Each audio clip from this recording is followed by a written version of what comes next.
Maayong adlaw mga higala. My name is Javin Rubilyar and welcome to another episode of FAP Mindanao. In today's episode, we will go up close and personal with a renowned Filipino scriptwriter, Miss Moira Lang. Tara!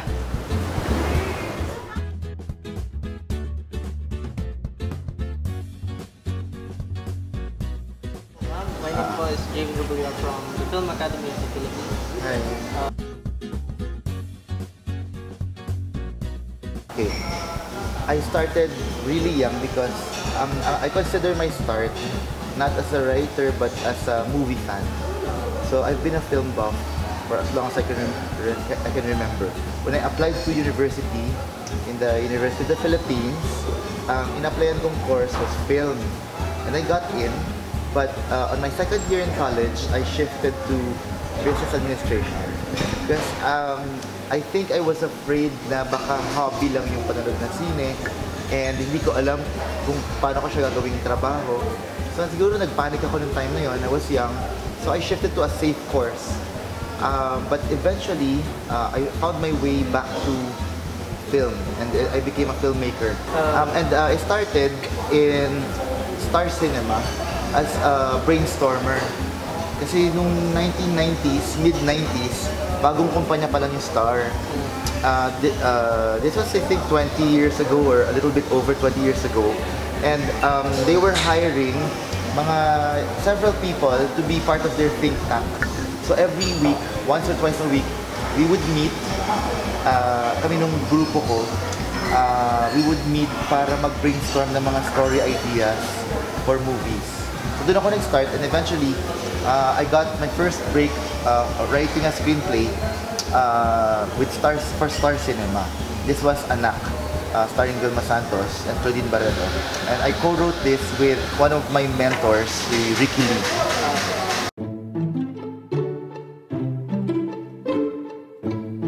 I don't know, hindi ko naman siya pinursue talaga. It just fell into place. Yan, naging brainstormer ako and the logical next step was writing. Yun na nga, nagsasabi ko sa'yo, nag-start ako na addict talaga ako sa panonood ng scene. Tapos nun, hindi ko naman talaga pinursue na maging either director or writer or producer, but I ended up becoming a writer first and then a producer, a writer-producer later on. Parang ano lang, siguro maswerte talaga ako that things fell into place for me and I was given a break writing films and eventually kami ng mga scriptwriter friends ko, we ended up producing our own movies.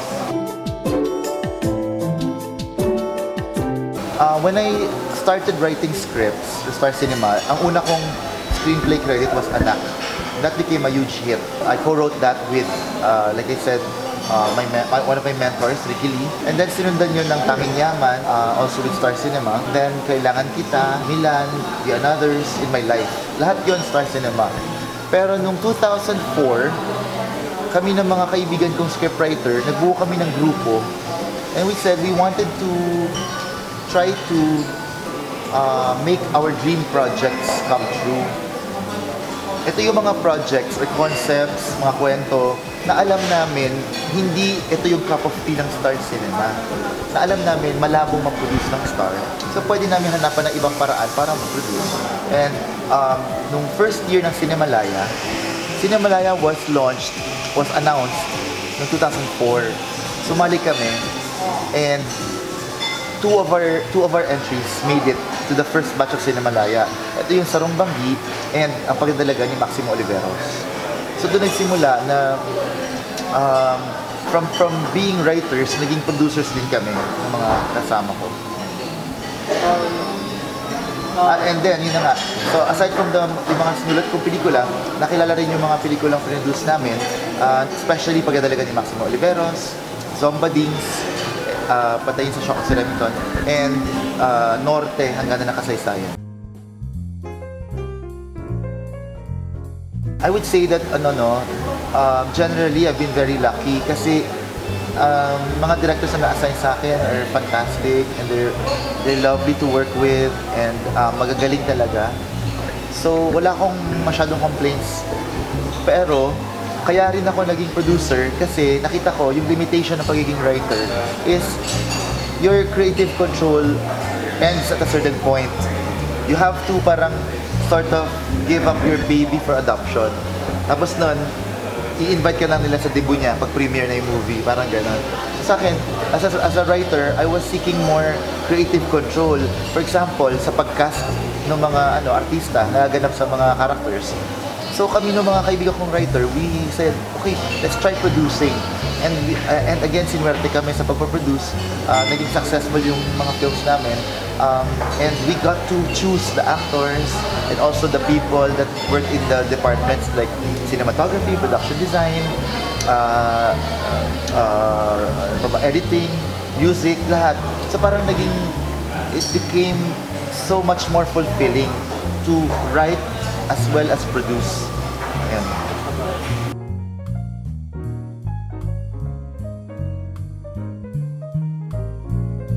Nako, ang simple na, ang iksi ng tanong mo, pero ang ang lawak ng pwedeng answer, parang pwede maging subject yan for a full, one semester. Siguro, sisimulan ko sa, hindi sa technical eh. Ang sisimulan ko sa sagot mo, siguro yung sa sarili mo. Know yourself, alamin mo kung bakit ka ba nasa pelikula. Bakit mo gusto gumawa ng pelikula? At saka, kasi pag nasagot mo yon, pwedeng mag-guide ka kung sa next question, which is anong klaseng mga pelikula yung gusto mong gawin? Anong mga kwento yung gusto mong i-share through your films? I-develop mo yung voice mo as a storyteller on film, and then also yung aesthetics, yung taste mo, i-hone mo yon kasi maraming filmmakers, pero paano ka kung ano yung contribution mo na iba dun sa contribution ng iba, di ba? So yun yung first for me na very important is knowing yourself and developing yourself. Alam mo kung ano yung gusto mo, hindi mo gusto, alamin mo yung limitations mo, or kung may yung paano ka mag-develop, paano mo ka mag-grow, yun muna, I think. Kasi i-recognize mo na artist ka, huwag kang mahiya sabihin na artist ka. You don't have to call your work art. Let other people do that, hindi ikaw. Pero ikaw, i-acknowledge mo sa sarili mo that you're an artist and you have an obligation to yourself na i-cultivate yung pagiging artist mo. And not just through writing, but also being open to the world, to art, to music, to other kinds of cinema, to food, to travel, lahat, di ba? Lahat yan kasi mag-i-inform sa soul mo as an artist. Mag-feed ng soul mo. So sa akin, mas yun it's less technical. Yung technical part of screenwriting, then you have to keep practicing and learning by doing. It's very important. But aside from that, kailangan mo i-feed talaga yung soul mo. Mas yun ang ko talaga sa how do you compose a good script. Hindi yan kasi parang as easy as learning a recipe. Hindi siya parang pwede mo i-download sa YouTube yung how to cook adobo or something. It's you're sharing yourself when you make a film. So sana yung sinishare mo is something that na ikaw mismo happy ka na yun ang sinishare mo.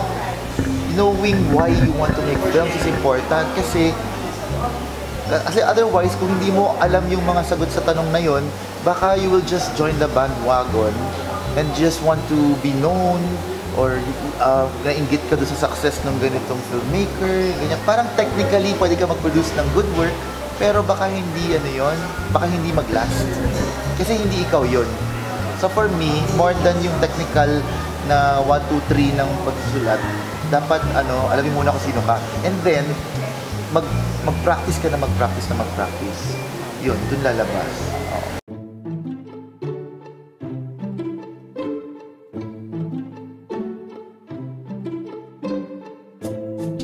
Alamin mo kung ba't mo gusto maging filmmaker or writer. Kung ang dahilan mo para sa pera, para yumaman, I suggest maghanap ka ng iba.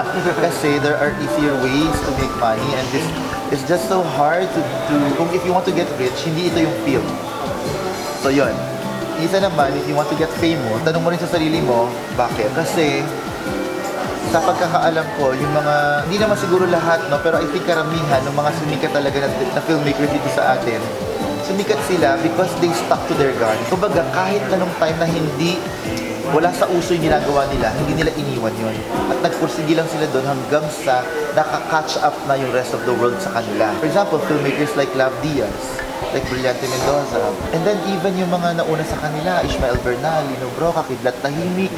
Sana makilala ng mga young filmmakers kung sino si Kidlat Tahimik.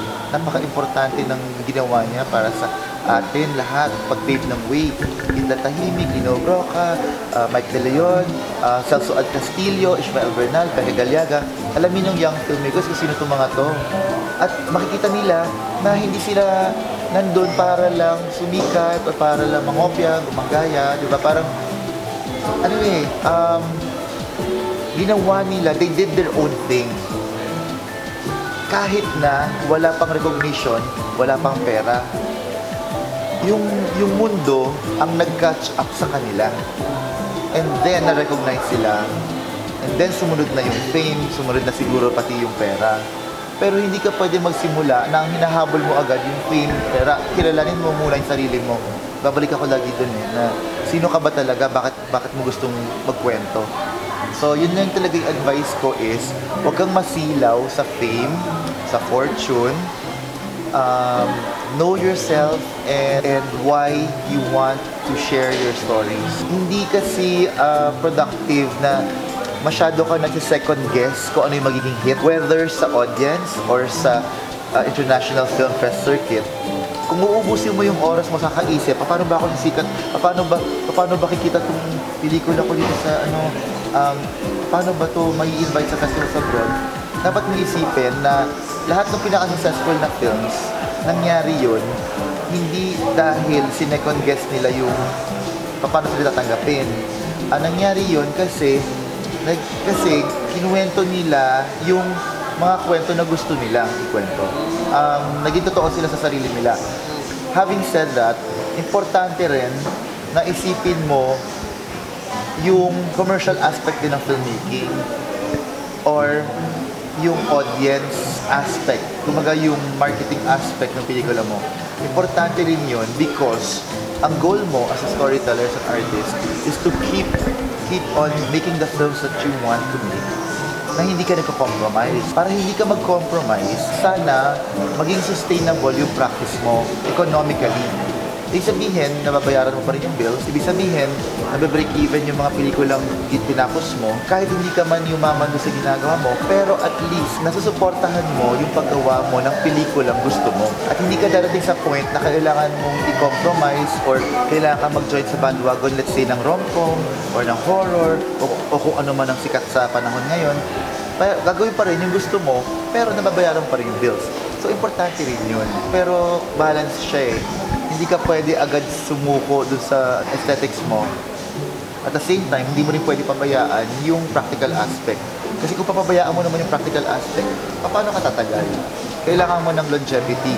Kailangan hanggang tumanda ka, ideally, lahat tayo na nasa film industry, nagagawa pa rin natin yung ikasasaya natin.